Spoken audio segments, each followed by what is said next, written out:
வீட்ல கார் இருந்தாலே அது அட்லீஸ்ட் வீக்லி ஒன்ஸ் ஆச்சு துடைக்கணும். அப்படி இல்லைன்னா மந்த்லி ஒன்ஸ் ஆச்சு கார் வாஷுக்கு விட்டு மெயின்டைன் பண்ணியே ஆகணும். எப்படி பார்த்தாலும் ஒரு 1000 ரூபாய் செலவாகுங்க. சோ அந்த செலவை குறைக்க தான் நம்ம அமேசான்ல இருந்து இந்த அகாரோ பிரஷர் வாஷரை 3500க்கு வாங்கியிருந்தோம். பேக்கேஜ் எல்லாம் பக்காவா பண்ணி வந்திருந்துச்சு. பிரஷர் மோட்டார், வாஷர் கன் மற்றும் ஃபோம் லிக்விடு, டிஸ்பென்சரோட எல்லா மெட்டீரியல்ஸும் கொடுத்திருந்தாங்க.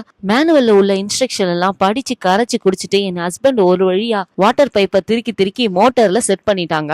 வாஷர் கன்னை கனெக்ட் பண்ணி மோட்டரை ஆன் பண்ணின உடனே ஜொயின்னு பிரஷர்ல தண்ணி புசு புசுன்னு வந்து காரை 10 நிமிஷத்துல பளபளன்னு ஆக்கிடுச்சு. இந்த ப்ராசஸ்க்கு தண்ணி அதிகமா செலவாகும்னு நினைக்கிறீங்களா? இல்லவே இல்லைங்க. ஒரு 2 பக்கெட் தண்ணியிலே ஃபுல்லா வாஷ் பண்ணி முடிச்சிட்டோம். கார் வாஷ் பண்ண டைம் இல்லாதவங்களுக்கு இது ஒரு டைம் சேவிங் ப்ராடக்ட்னே சொல்லலாம். ஒரு டிப் என்னன்னா, ஃபோம் ஸ்ப்ரே அடிச்சு ஒரு 10 நிமிஷம் காரை நல்லா ஊற வச்சு கிளீன் பண்ணுங்க. இன்னுமே சூப்பரா கிளீன் ஆயிடும். இந்த Akara pressure washer car wash பண்றதுக்கு மட்டும் இல்லைங்க, கார் பார்க் ஏரியா, ரேம்பு, பாத்வேஸ்னு பல இடங்களை சுத்தப்படுத்தலாம். என்னோட வீடியோ பிடிச்சிருந்தா லைக் அண்ட் சப்ஸ்கிரைப்.